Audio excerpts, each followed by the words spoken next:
ഫെബ്രുവരി 28-ന് കൊല്ലപ്പെട്ട ആയത്തുള്ള അലി ഖംനയുടെ ഖബറടക്കം ഇതുവരെ നടന്നിട്ടില്ല എന്നത് വാസ്തവമാണ്.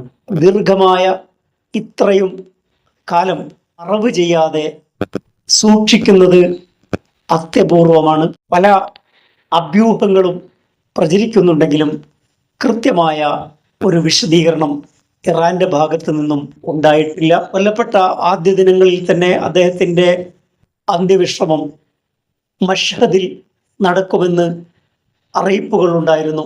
എന്നാൽ ഇത്രയും കാലം അദ്ദേഹത്തിന്റെ ഖബറടക്കം നീട്ടിവെക്കുകയായിരുന്നു. ഇത് വളരെ അപൂർവമായി സംഭവിക്കുന്ന കാര്യമാണ്.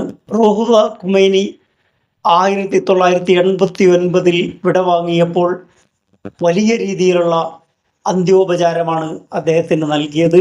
വൻ ജനാവലി അതിൽ പങ്കെടുത്തിരുന്നു. വൻ ജനാവലിയുടെ സാന്നിധ്യത്തിൽ പ്രമുഖ വ്യക്തികൾ പങ്കെടുക്കുന്ന അത്തരം ഒരു ചടങ്ങ് യുദ്ധ സാഹചര്യത്തിൽ വലിയ സുരക്ഷാ പ്രശ്നങ്ങൾ ഉണ്ടാക്കും. യുദ്ധവേളയിൽ അത്തരം വലിയ ഒരു പരിപാടി സംഘടിപ്പിക്കുന്നത് വലിയ രീതിയിലുള്ള അപകടങ്ങൾ വിളിച്ചു വരുത്തും.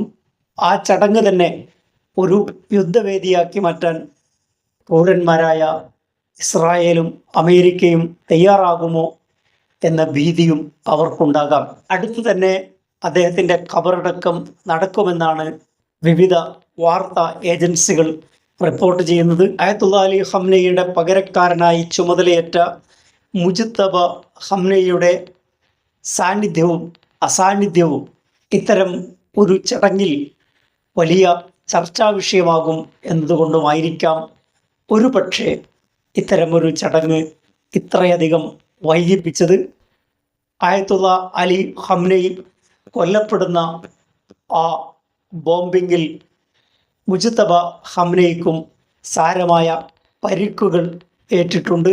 അദ്ദേഹത്തിന് കൂടി പങ്കെടുക്കാൻ വേണ്ടിയാണോ ഖബറടക്ക ചടങ്ങുകൾ ഇത്രയധികം വൈകിപ്പിച്ചത് എന്നും സംശയിക്കേണ്ടിയിരിക്കുന്നു. പരിക്കുകൾ ഉണ്ടെങ്കിൽ അത് ഒരു പ്രശ്നമാണ്. എന്നാൽ അദ്ദേഹം പങ്കെടുക്കാതെ അത്തരം ഒരു ചടങ്ങ് സംഘടിപ്പിക്കുകയാണെങ്കിൽ അതും ചർച്ചാ വിഷയമായേക്കാം. ഇങ്ങനെയുള്ള പല കാരണങ്ങൾ കൊണ്ടായിരിക്കും ഈ ചടങ്ങ് ഇത്രയധികം വൈകിയത്. യുദ്ധവും അത് സൃഷ്ടിച്ച അനിശ്ചിതത്വങ്ങളും ഈ വിഷയത്തിൽ നിർണായകമാണ് എന്ന കാര്യത്തിൽ തർക്കമില്ല.